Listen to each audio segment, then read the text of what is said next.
دختری خوب در این زمانه پیدا نمی شود. چرا ما چنین عقیده داریم؟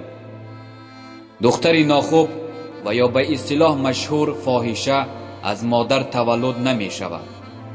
بله، فاحشه از مادر تولد نمی شود. فاحشه را ما مردان اختراع می کنیم. دختری غریبی را که دیدیم از غریبیش سوء استفاده کرده به عزتش خیانت می کنیم و اسمش را می مانیم فاحشه. دختری که به یک لقمه نان نیاز دارد او را شکار هوس خود می سازیم، بعد نامش را می گذاریم فاحشه. دختری که به ما اعتماد می کند و ما با وعده های شیرین ازدواج فریبش می دهیم و به ناموسش خیانت می کنیم، بعد نامش را می گذاریم فاحشه. اگر ما به همان دختری غریب کمک کنیم او فاحشه نخواهد شد. اگر ما به همان دختری که احتیاجمند یک لقمه نان است زکات بدهیم او فاحشه نخواهد شد.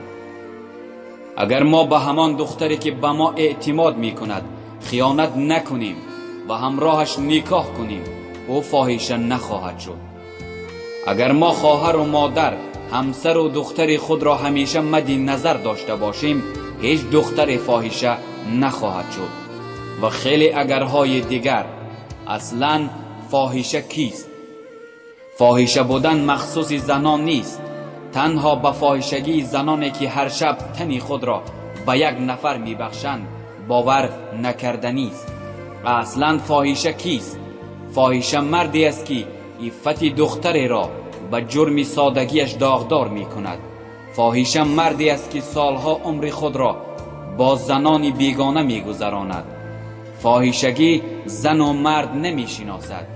اگر زنی که تن فروشی می کند فاحشه باشد، فاحشه تر از آن مردی است که شرافت زنی را به پول ناچیزی که برای سیر شدن شکم او یا فرزندانی که در انتظار لقمه نانی هستند تا زنده بمانند می خرد.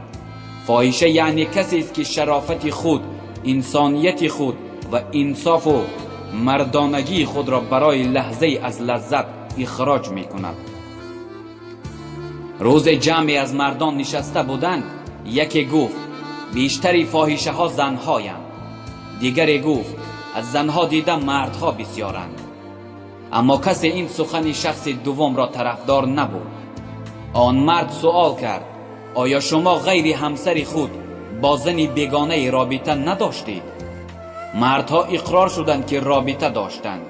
باز سوال کرد آیا زنهای شما با مردان بیگانه رابطه داشتند؟ همه با یک آواز گفتند نه. این بود که همه درک کردند که مردها بیشتر فاحشه اند. در جامعه‌ای که مردان شرافت و عزت انسانی را حفظ می کند حتی برهنه‌ترین زن دنیا محفوظ خواهد بود. برادری عزیز، اگر پس از شنیدن این سخنها حالا هم به عقیده‌ای که دختری خوب در این زمانه پیدا نمی شود استوار هستی، پس لطفاً این عقیده ات را به خواستگاران دختر و خواهر خودت بگو و شرف خواهر مرا پس نزن.